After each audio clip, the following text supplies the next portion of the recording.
satu hal sih Bang. Jadi waktu itu selain kita aktif kajian di luar, waktu itu ada satu dosen yang sering ngasih kita tugas untuk bikin review tulisan per pertemuan. Jadi beliau nerangin mata kuliah, kemudian setelah nerangin mata kuliah, ada satu tugas dari beliau untuk nulis review dari hasil diskusi di kelas tadi, hasil pemaparan, penjelasan dan diskusi kita di kelas. Nah, dan minggu depan dia cek dan nggak banyak banget nulisnya Bang, cuma satu lembar aja.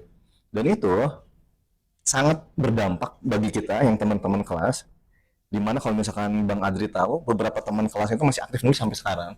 Dan itu nggak terlepas dari masa-masa di kelas waktu itu. Aku dapat info di grup WhatsApp dari jaringan organisasi bahwa ada beasiswa. Baru waktu itu aku ikut beasiswa ke Cina itu. Nah, dari situ aku ikut beasiswa ke Cina. Cinanya di mana?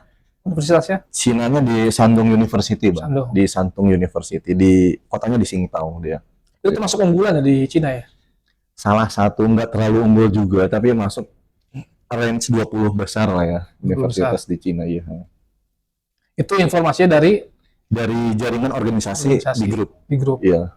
Berarti penting ya organisasi ya? Nah, penting juga, iya. Soalnya kan informasi itu kan banyak datang dari jaringan tadi, Bang. Maksudnya, ya ada info di jaringan grup dan sebagainya. Sementara kalau misalnya kita nggak aktif di organisasi, ya kita kan nggak bakal tahu juga ada info soal itu gitu. Akhirnya saya dapat info soal soal ini di grup itu.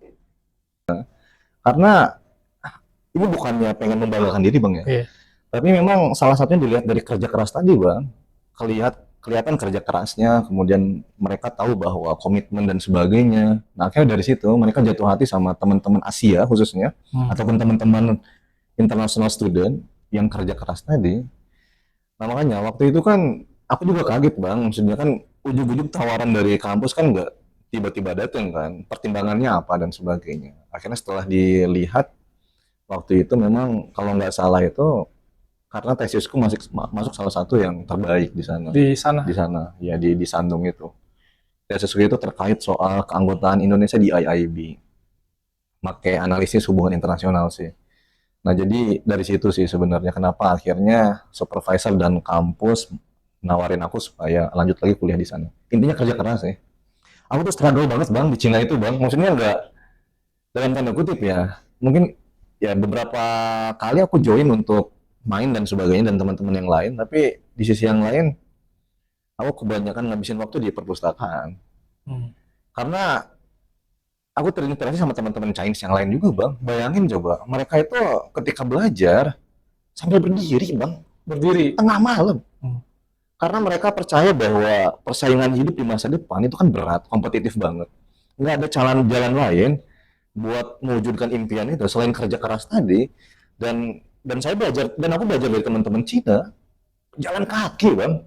Coba jam 11 malam ketika yang lain udah pada tidur istirahat, gue jalan kaki di taman-taman sekolah buat belajar, menghadapi ujian dan sebagainya. Dan itu nggak sekali dua kali yang aku temuin Bang, hampir rame Bang. Setiap malam itu di ruang kelas mereka belajar gitu. Perpustakaan itu mereka itu penuh dari pagi sampai malam.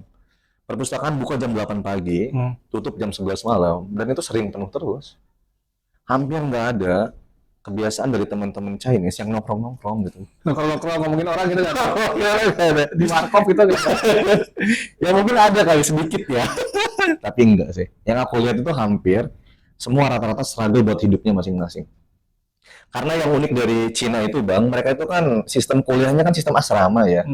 Jadi mereka nggak ngekos, mereka tinggal di kampus, dormitory di asrama udah disediain.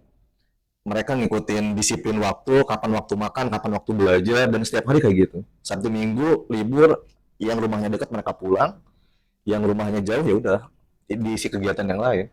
Udah itu aja. Mereka kerja keras Bang. Makanya itu sih yang bikin aku salut ya. Kenapa akhirnya Cina bisa semaju itu, ya wajar aja gitu. Karena memang dilihat dari budaya kehidupan sehari-hari aja kayak gitu.